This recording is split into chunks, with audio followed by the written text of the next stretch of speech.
Merci Jean-Louis pour l'introduction, surtout pour l'invitation. Bonjour mesdames et messieurs. Je parle un peu sur Perret, je parle également sur Paul Valéry, mais je parle également sur Mies van der Rohe qui vient d'être évoquée. Quand on fouille les archives d'histoire d'architecture, on devine immédiatement les ambiances et les atmosphères dans lesquelles se sont déroulés les discours architecturaux. Quant à l'époque, autour de 1900, on constate souvent un esprit plutôt amical, hilaire ou ironique qui souvent régna dans de telles assemblées. Les discours restent néanmoins sérieux, consacrés aux questions de la formation de l'architecte, de la définition de la profession face aux compétences des ingénieurs ou à l'application des techniques nouvelles. Mais rarement, il s'y mêle d'autres aspects de nature sociologique ou politique, par exemple. Une génération plus tard, beaucoup a changé.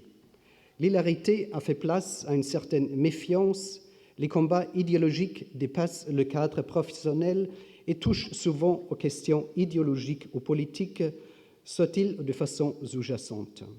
Je prends pour exemple une soirée de propagande en architecture organisée par les très célèbres revues L'architecture d'aujourd'hui en 1932 dans la salle Pleyel ici à Paris.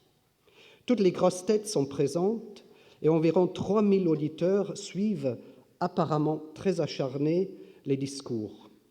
En somme, il s'agit d'une bataille contre un pur fonctionnalisme.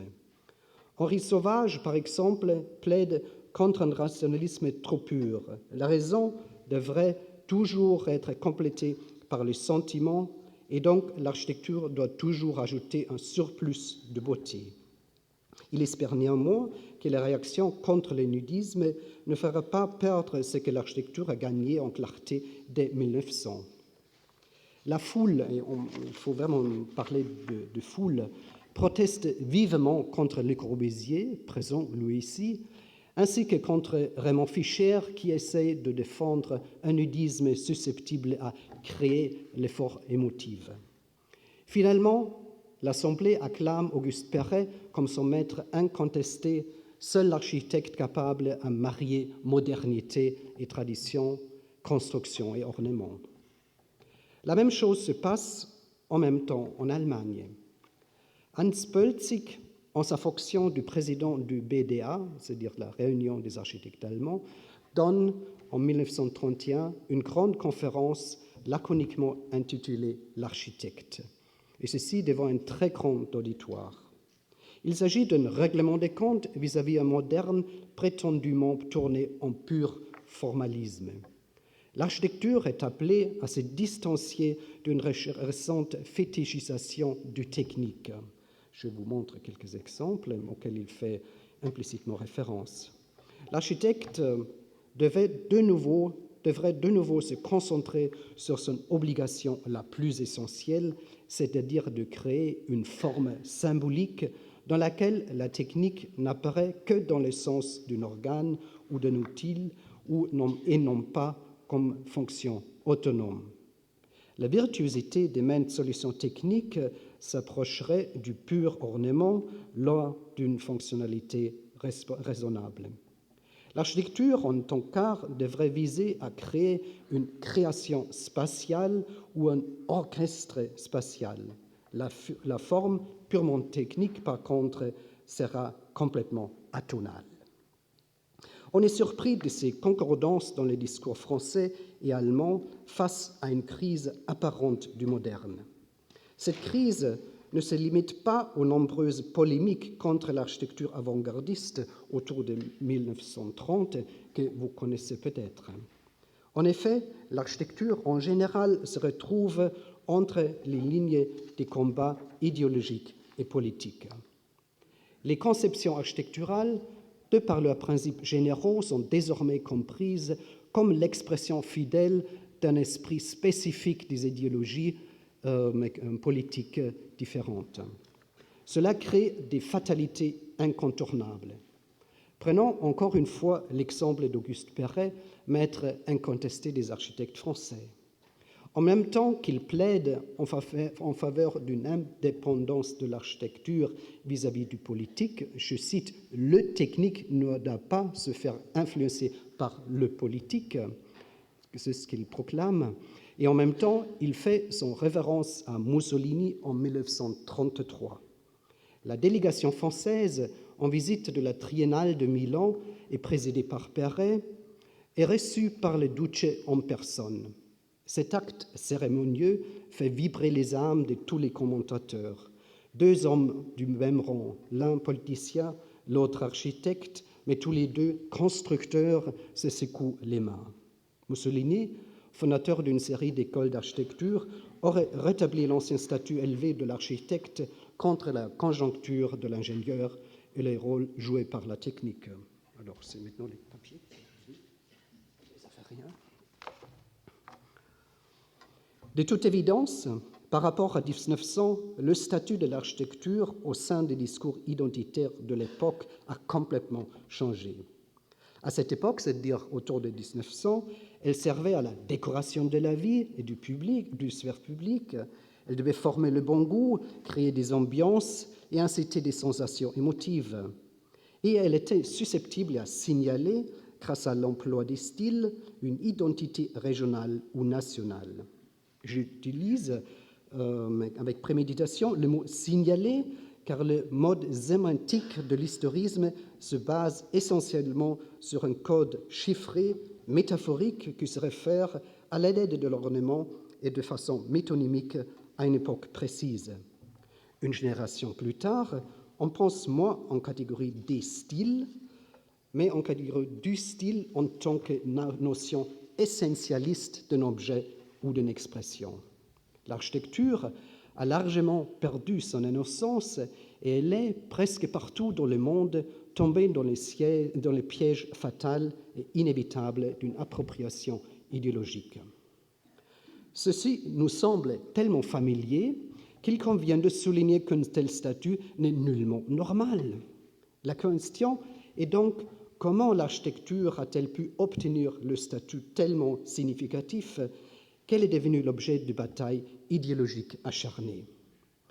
Une des réponses, il y en a plusieurs bien sûr, mais une des réponses réside dans un holisme marqué cher aux théories antimodernes qui, dans leur ensemble, cherchent à renouer les contacts de l'homme avec la société et avec la nation, et ceci par l'idée d'une unité spirituelle supérieure qui sera à la base de toutes les expressions d'une collectivité.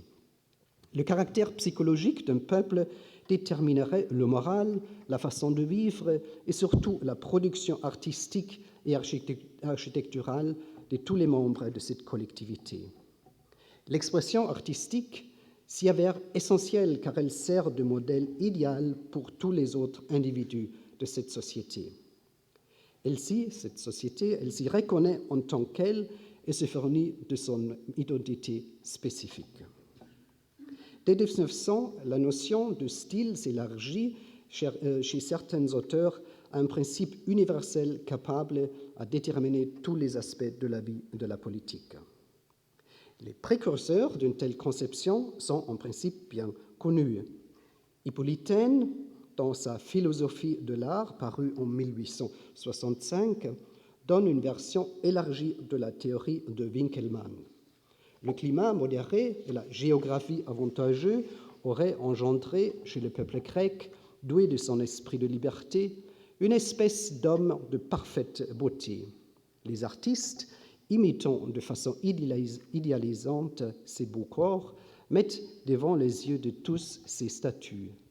Celles-ci expriment donc de façon archétypique ces idéaux ainsi que les relations parfaites entre les climats, la race et ce moment historique unique. Enthousiasmé par un tel idéal des proportions modérées et harmoniques qui règne dans cette société, un saint patriotisme s'installe tout automatiquement. D'autres auteurs, comme le critique de littérature Ferdinand Brunetière, vont, autour de 1900, actualiser ces concepts en ajoutant un axe chronologique. L'éternel génie classique des Grecs aurait se poursuivi jusqu'à la France actuelle et tout écrivain et artiste a donc l'obligation d'affirmer de façon compréhensible à tout le monde cet esprit inaltérable. C'est ainsi que la nation se protégera contre les glissements imminents dans l'art pour l'art ou dans un naturalisme profane.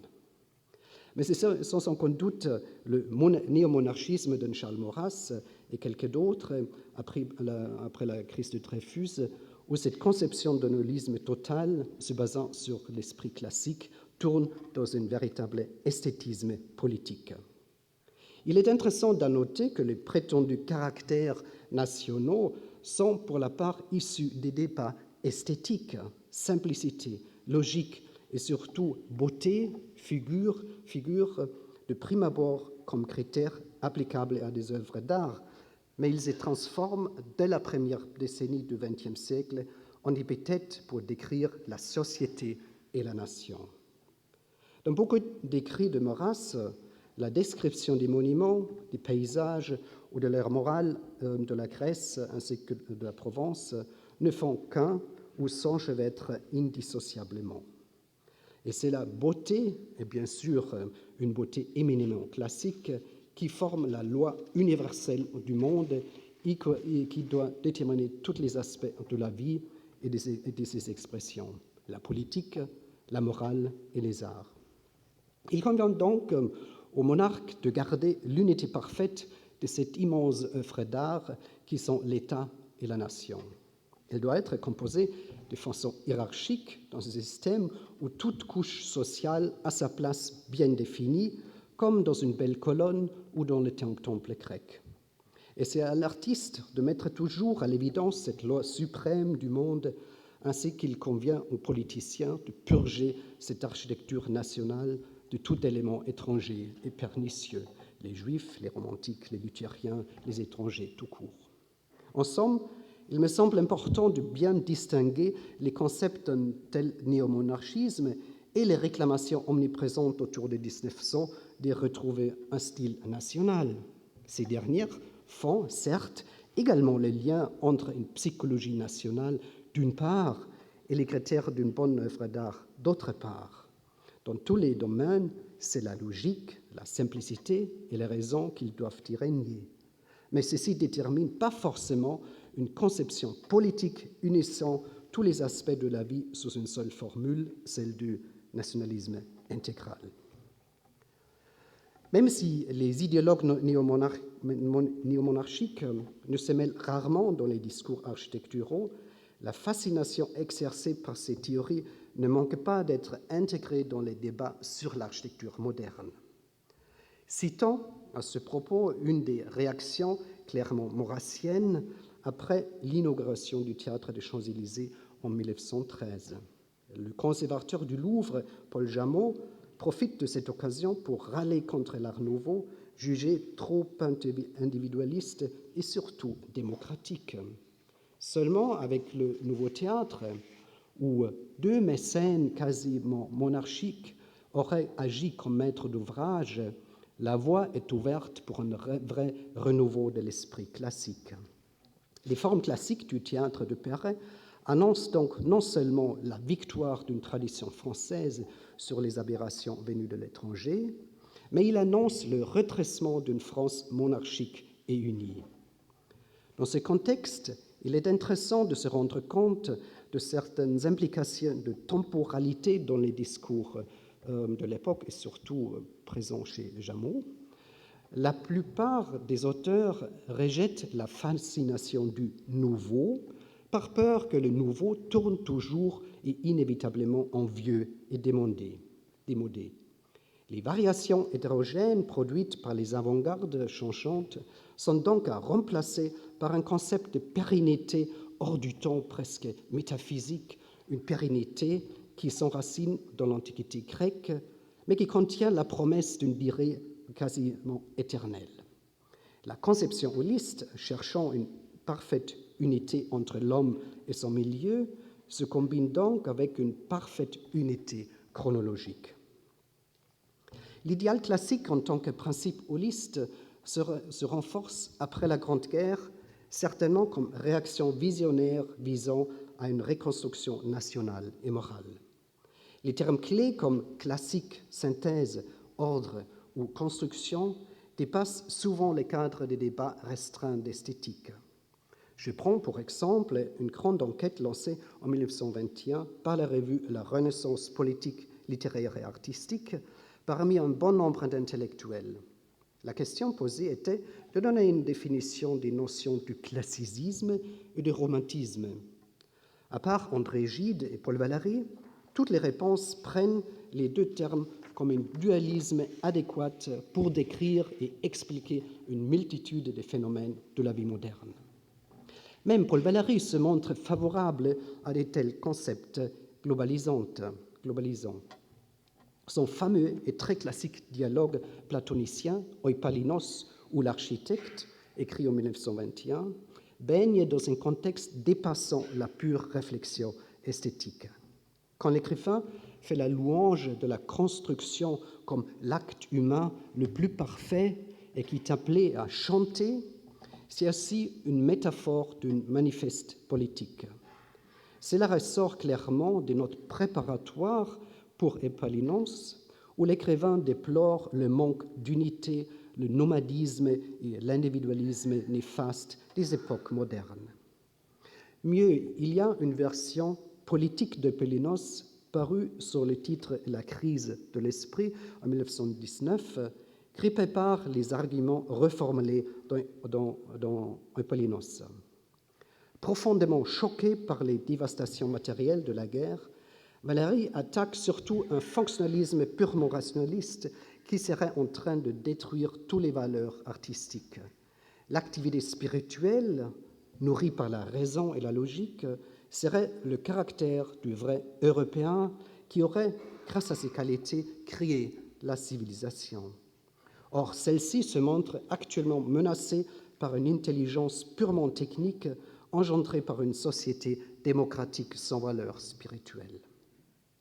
La notion de la construction ne se réfère donc pas à l'architecture, mais elle signifie la création humaine de l'Européen initiée par l'esprit grec de l'Antiquité. Ainsi, le temple grec figure à la fois comme le résultat et l'image d'une civilisation parfaite. Dans les années 20, il semble impossible que de vouloir échapper au dualisme hautement politisé entre classicisme et romantisme, entre patriotisme collectif et individualisme subjectif, entre la notion d'unité nationale ou de la décadence aberrante. Le style art déco qui domine si clairement en France dans les années 20 ou dès les années 20 s'avère clairement le résultat d'un tel discours à la fois polarisant et holiste. Les architectures art déco, dans le désir d'échapper à la citation des styles historiques, cherchent à synthétiser les styles classiques en espérant d'aboutir ainsi à un classicisme archétypique susceptible à résister contre les accusations de romantisme trop individualiste et politiquement néfaste. Les débats français ont leur parallèle en Allemagne, comme l'a déjà constaté en citant Pölzig. En effet, Arthur Müller-van den Broek prône dès 1916 un style prussien, prétendument caractérisé par des notions de simplicité, de sincérité et de sobriété. Ce style prussien se serait traduit dans toutes les expressions des Prussiens, de la religion à travers l'esprit militaire jusqu'à l'architecture. Suivre l'esprit prussien dira toujours apporter du salut à l'Allemagne et constituera donc un principe politique de premier ordre. Même chose chez un architecte régionaliste comme Paul Schmitthenner, très présent dans le discours des années 20 à 50. Sa vision de la bonne maison allemande est toujours déterminée par des facteurs raciaux qu'il faut toujours regarder pour ne pas pécher contre le caractère collectif du peuple. Et finalement, bien sûr, le national-socialisme constitue la dernière étape de cette recherche d'un style unificateur totalitaire, mais ici, il manque le temps pour y rester. Par contre, il est intéressant de redessiner un cas spécial des années 20 qui montre comment certains architectes ont essayé à manier cette pressure politique.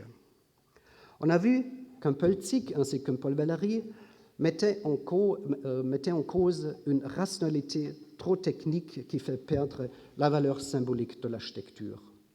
En effet, on constate qu'en Allemagne, le technique, je ne parle pas de la technique, mais vraiment du principe technique, le technique se voit en effet mis en cause de façon essentielle dès la deuxième moitié de la décennie.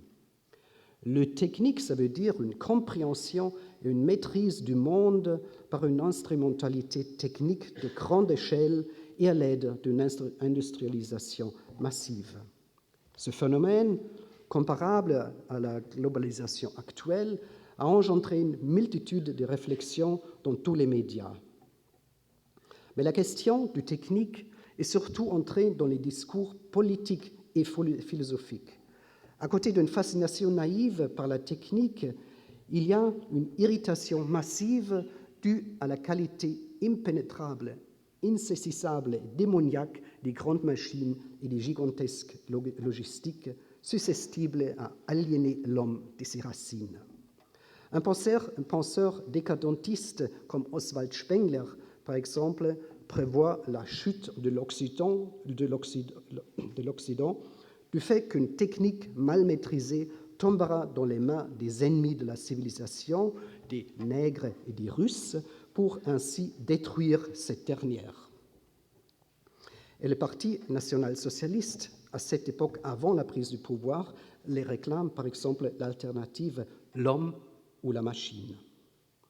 C'est cette diabolisation du technique qui alimente largement les critiques envers une architecture prétendument trop fonctionnaliste, et on a déjà vu comme un Pölzig réagit face à un tel dénigrement du technique.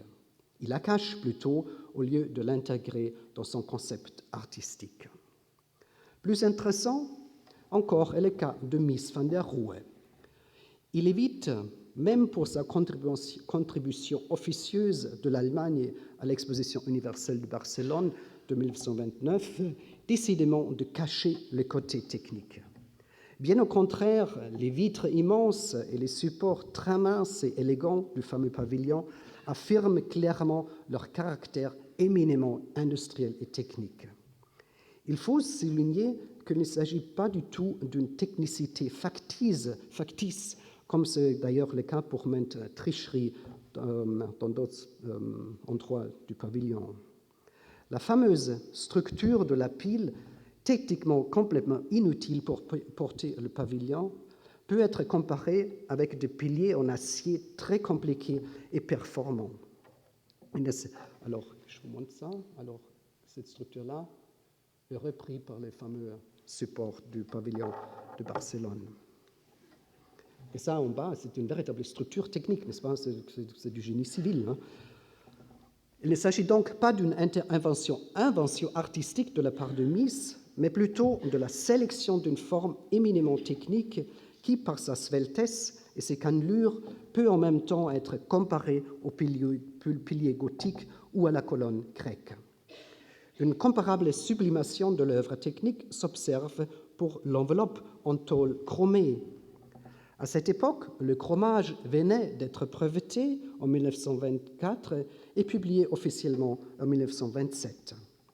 Or, cet affinement des métaux n'est pas uniquement une technique très moderne et récente, elle est, par sa procédure de galvanisation, comparable au dorage et à l'argentage. Elle s'approche donc d'une technique utilisée pour les œuvres d'art sculptural. Mies a donc décidément recours à des formes et des procédures hautement techniques, mais elles sont élevées dans une sphère artistique. C'est apparemment ce que Mies appellera dès 1928 die Vergeistigung der Technik, la spiritualisation de la technique. C'est également l'époque de la Weissenhof-Ausstellung à Stuttgart, organisée pour le Werkbund allemand par Mies, qui, en plus, est depuis son deuxième président. Il semble donc que Mies ait conçu une stratégie de sublimation du technique. Pour faire contraste à la conception miesienne de la technique, citons deux édifices très controversés présentés également dans le cadre de l'exposition de Stuttgart. les deux maisons de Le Corbusier. Ici, surtout dans la maison double avec son allure de wagon-lit, rien de sublime ou d'anobli dans les éléments techniques. Les supports forment une sorte de bricolage banal et provoquant de deux profils en U liés par des rivets. La spiritualisation missienne de la technique, qui fait si évidemment contraste avec le geste provocateur de Le Corbusier, pouvait de surcroît se justifier par des réflexions contemporaines philosophiques.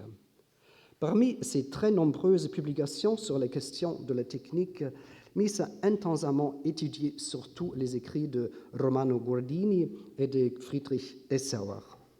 Je me contente ici de commenter brièvement la philosophie de la technique par Friedrich Dessauer, personnage d'ailleurs très intéressant, étant chimiste, politicien et philosophe en même temps. Son apologie du technique, ou de la technique, décrit les sciences naturelles et techniques sous forme de leur découverte de monde surnaturel. Ce monde, en principe préexistant et consistant en des combinaisons techniques très nombreuses, mais toutefois limitées en nombre, n'est concrétisé que par le technicien. En trouvant la meilleure solution, il réalise un univers surnaturel, une deuxième création qui en même temps dispose, dans sa perfection technique et morale, de la beauté. Comme l'artiste, l'ingénieur dépend de son génie individuel et de son inspiration pour trouver l'invention idéale qui touche au pur esprit.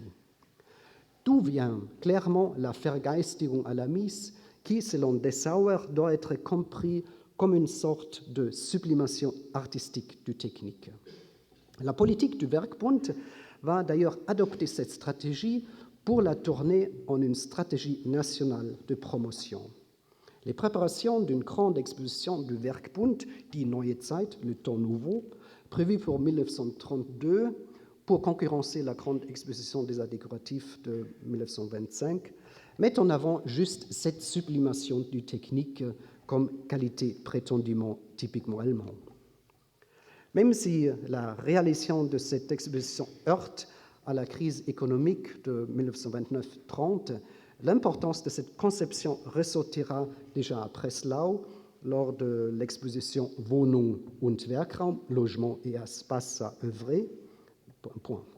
La conférence du soir, dédiée à l'apologie de la technique dans l'architecture, fut prononcée par personne d'autre que Friedrich Dessauer. Commençait la stratégie de Mies d'une sublimation de la technique a été couronnée de succès, partiellement même sous les nazis, mais surtout aux États-Unis où Mies créera des véritables sphères où règne, pour parler avec Dessauer, un régime d'ordre presque divin et une élégance quasi surnaturelle. Dans ce contexte, la question des implications politiques dans la technique ne se posait apparemment plus. Merci de votre attention.